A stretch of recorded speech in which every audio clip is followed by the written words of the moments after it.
Quixadá, 3 de abril de 1976. O agricultor Luiz Barroso Fernandes foi abduzido, sequestrado por um disco voador. Por volta das 6 da manhã, ele ia de carroça para a fazenda onde trabalhava. Foi quando, de repente, avistou um objeto no céu. Ele ouviu um barulho como se fosse um enxame de abelhas.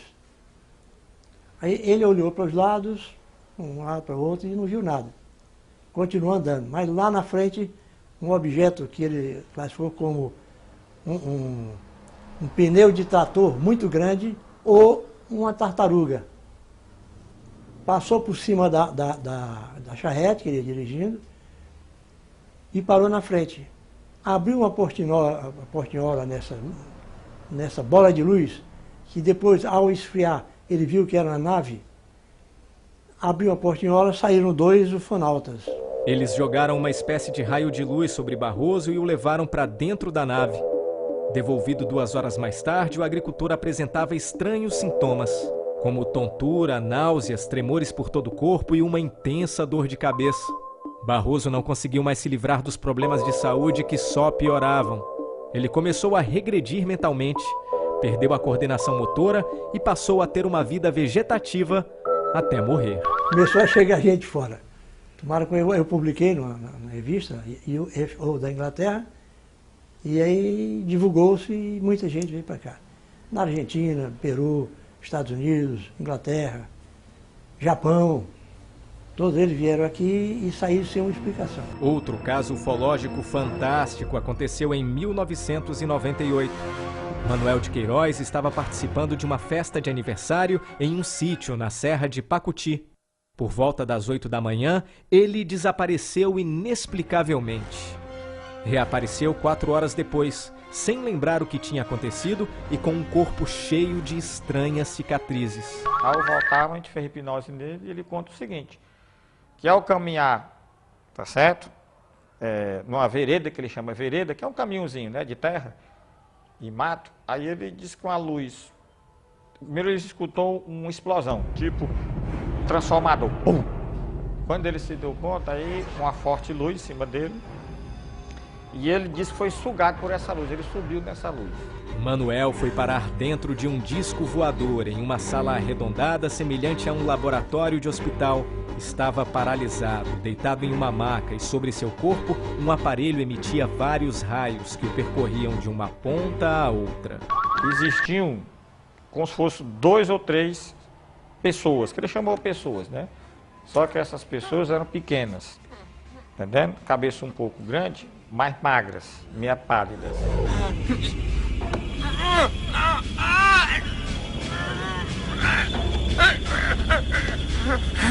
Quem nos conta essas histórias bizarras são os 2 ufólogos mais conhecidos do Ceará.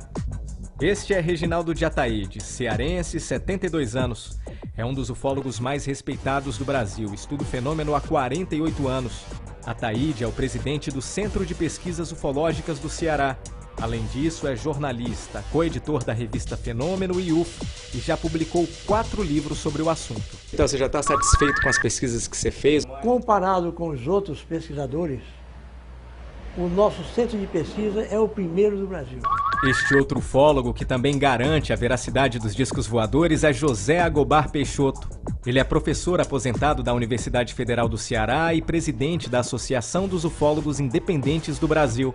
Agobar estuda os discos voadores há 40 anos e possui uma vasta documentação acerca dessas estranhas máquinas voadoras. Está vendo os melhores casos do Brasil, nesses últimos 10 anos, tem ocorrido aqui.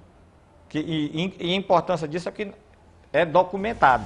O nascimento da ufologia cearense se confunde com o surgimento do Centro de Pesquisas Ufológicas do Ceará. O instituto foi fundado em 1959, após uma experiência insólita vivenciada por Reginaldo de Ataíde.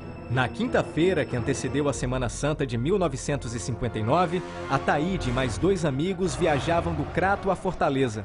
Por volta das 8h30 da noite, o motor do jipe parou de funcionar repentinamente. Ao saírem do carro, eles avistaram poucos metros acima uma estranha máquina voadora que envolvia o automóvel em um círculo de luz. Aí eu olhei para cima e vi um objeto parecido com uma bacia, bacia de aproximadamente 3 a 5 metros, não dá para a gente saber o tamanho mais ou menos, porque é emocionante, você fica... Então, olhei e disse, ô Zé de Souza, senhor Nísio, olhe para cima. Aí eles olharam, aí ficaram boquiabertos. O senhor Nísio estava fumando um cigarro e comia o cigarro. Então, e o outro ficou, retrovade, Satanás, retrovade, Satanás. Isso é coisa do cão, né? E eu fiquei pasmo, né, olhando aquele negócio. Eu tinha terminado o científico, ia fazer o vestibular. Aí fiquei olhando assim, e troço impressionante, não se falava em disco voador naquele tempo. Quando o OVNI desapareceu, o carro voltou a funcionar e os três prosseguiram viagem. Ao chegarem a Quixaramubim, algumas pessoas estavam nas ruas olhando uma luz que fazia evoluções no céu. Chegando lá na frente, encontramos o Dr. Ponte Neto, médico cirurgião, uma parente da Raquel de Queiroz, mais 2 pessoas, 3 pessoas, olhando as evoluções de uma bola de luz. Então nós atribuímos aquele objeto àquela bola de luz que estava fazendo a acrobacia lá em cima, né? E ficamos que é isso, que não é, coisa e tal. O Ponte Neto, rapaz, isso não é da Terra, não tem nada na Terra que faça isso. E eu também acho. Logo depois do contato, Ataíde fundou o CPU, considerado um dos maiores arquivos do Brasil sobre o fenômeno UFO. O centro reúne 312 associados, dos quais 11 realizam pesquisas de campo e já tiveram algum contato com extraterrestres. Era uma nave bem grande, talvez assim uns 8 metros de diâmetro, né? Eu olhando assim para ela e vi que era uma nave, fiquei gelado ali, colado mesmo na areia. Quando eu desci até a calçada, tá entendendo? Aí a nave se afastou um pouco, né? Ela afastou e saiu um cone de luz de dentro. Fez... Eu vi tudo que estava dentro daquela luz, formiguinha, tá entendendo? As formigas até cresceram, tá entendendo? Dentro dessa luz. Eu vi as pedrinhas, tudinho, as formigas andando, e aquela coisa, eu fiquei admirado, olhei para aquilo ali e de repente, quando eu estava debaixo da nave, quase debaixo. De repente, tá entendendo? Ela apaga tudo e some.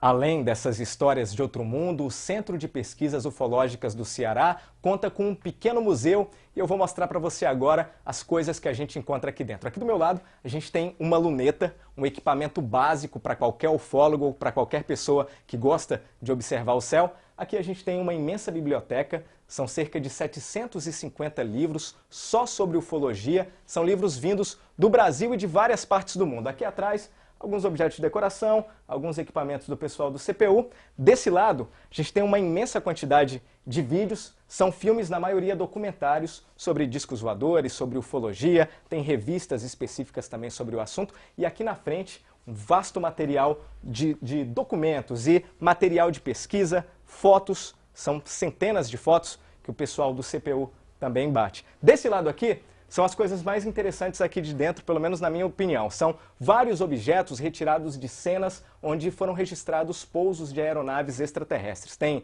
pedaços de madeira, tem pedaços de rocha, tem até água, enfim, são coisas retiradas de cenas onde foram registradas naves. E o mais impressionante, o mais interessante que a gente tem aqui, são esses 2 pedacinhos de metal que os ufólogos aqui do CPU juram ser fragmentos de discos voadores. O número de casos envolvendo UFOs no Ceará é realmente impressionante.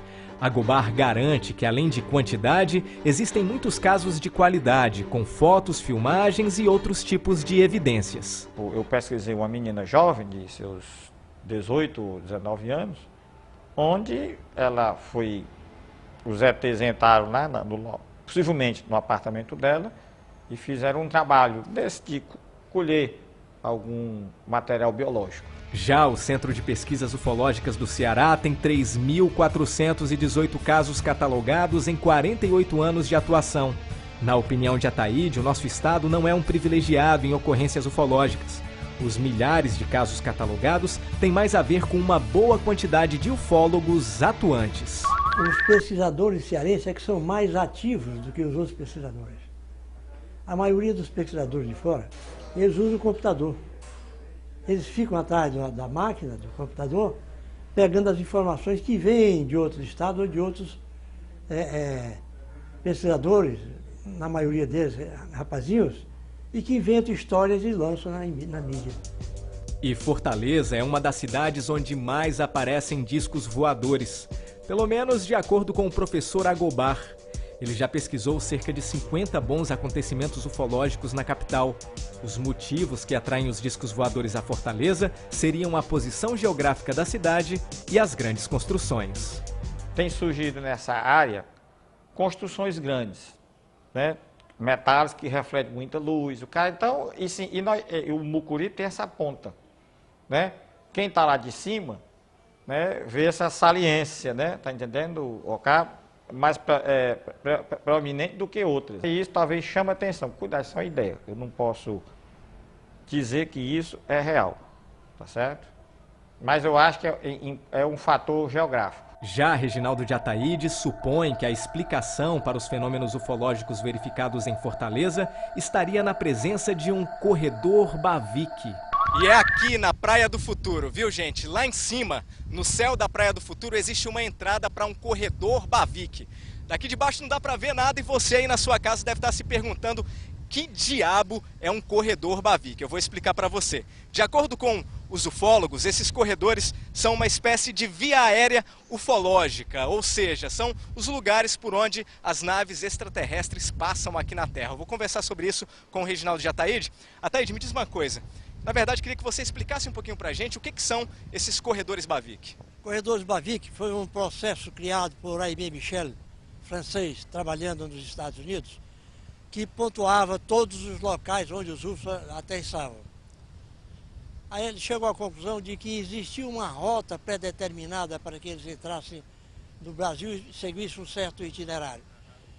Em Fortaleza, aliás, no Brasil, a entrada principal do corredor Bavick é aqui na Praia do Futuro. Daqui eles passavam direto até Ponta Porã.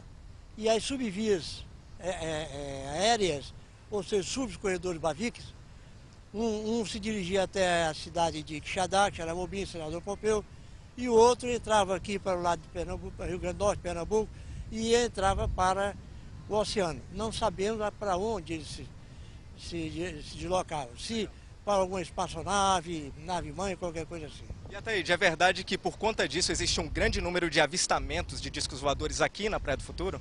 Sim, o percentual é muito grande. Hoje já está mais aberto, já aparece mais em outros locais. Mas no tempo em que surgiu a teoria do corredor Bavick, aqui era um ponto de avistamento muito forte. Inclusive, hoje, agora, há poucos meses atrás, nós tivemos um fato de um UFO da Rasantes aqui na Praia do Futuro.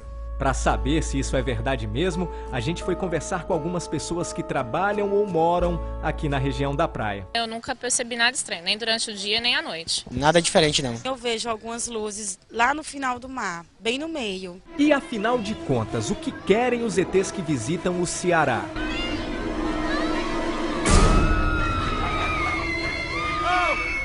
Experiência científica seria um motivo principal das viagens dos ufonautas. Seres humanos, animais, plantas e minérios são objetos de estudo dos extraterrestres.